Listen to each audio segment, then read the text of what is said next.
at the next question here. So it is given that we are given three equations and we have to find out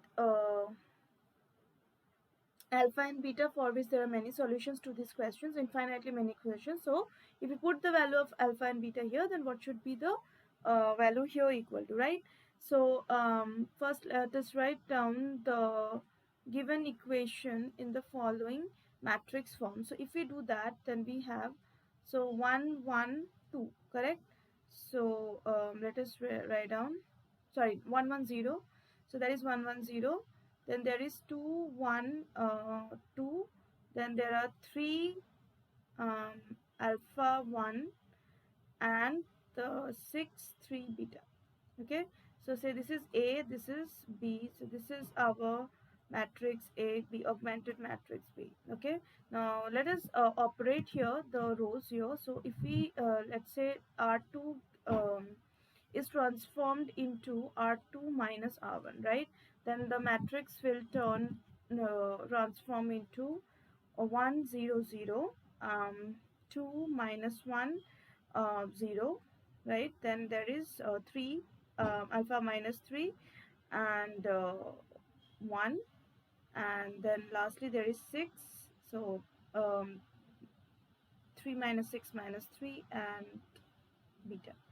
Now again let us transform this matrix, this one R3 into, this is R3 plus 2R2. Okay, so if we look at this one, then it is very clear from here, that is we are going to operate these two columns, rows. So the first one remains same, 1 2 3 6.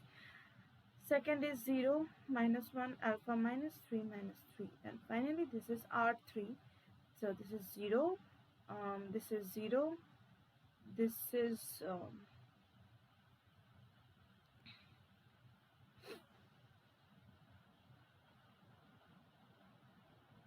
2, right? 2 alpha, right? 2 alpha 6 1. So this is 2 alpha minus 5. This is 6 beta. 2 3 is 6. So beta minus 6. That is this. Now from here, let's say that for infinitely many solutions, so the rank of A, B augmented matrix is equals to the rank of matrix A, which is definitely less than 3, like by the formula of finding out the rank here. Now in order to follow this, of course this should be 0 and this should be 0. So from here 2 alpha minus 5 is equals to 0 implies alpha is equals to 5 by 2, and beta minus 6 is equals to 0 implies beta is equals to 6.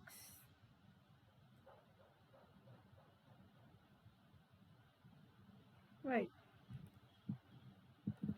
Now, so what we have to find out, that for this value we have infinitely many solutions for the given equation. So now we have to finally find out 4 alpha plus 3 beta. So let us put the values.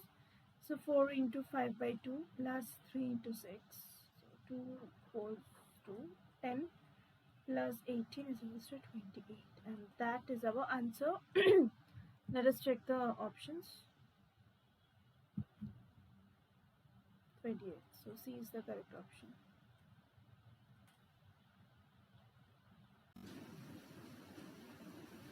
So let us have a look at the next question. That is question number 21. So here it is given that f of xyz is equals to 1 by 2xy, 1 by 2x square, and 0 otherwise. And this lies, y lies between zx, and they lie between 0 and 1. And similarly here, this one is from xy. So if we get this is x less than 1. So this is also lies between 0 and 1, this one. Now let us have a look at the following option. So here option B, it is said that y lies between xz and the probability is 0. So if we look at these two here, this and from here, so this is clear that y do not lie between x and z in these two options. So it will definitely lie in otherwise. So the probability is 0. So that is this is true, but we have to find out the false. So obviously B is not an option. Now let us move to the next one. So let us try to find out this one, right?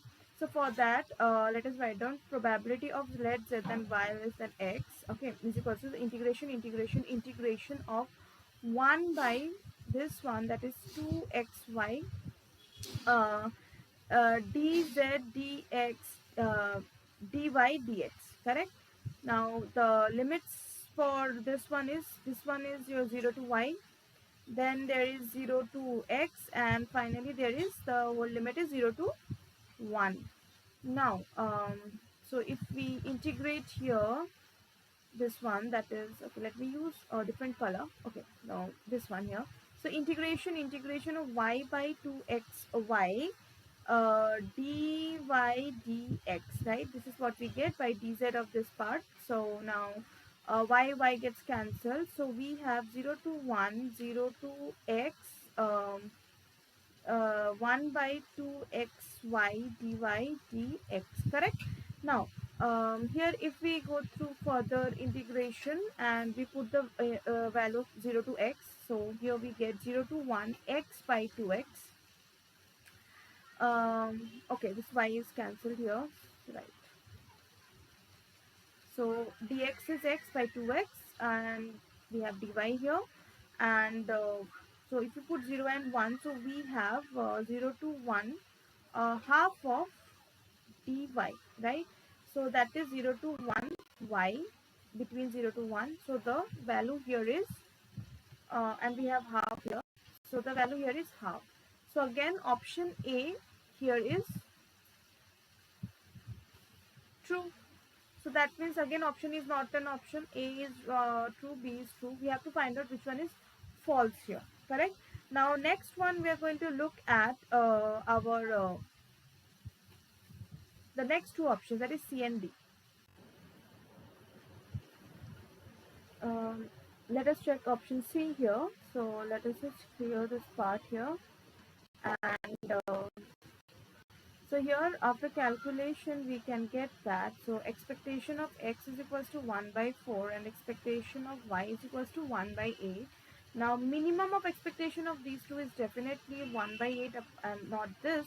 This is very clear that option C is the correct answer because this statement is false.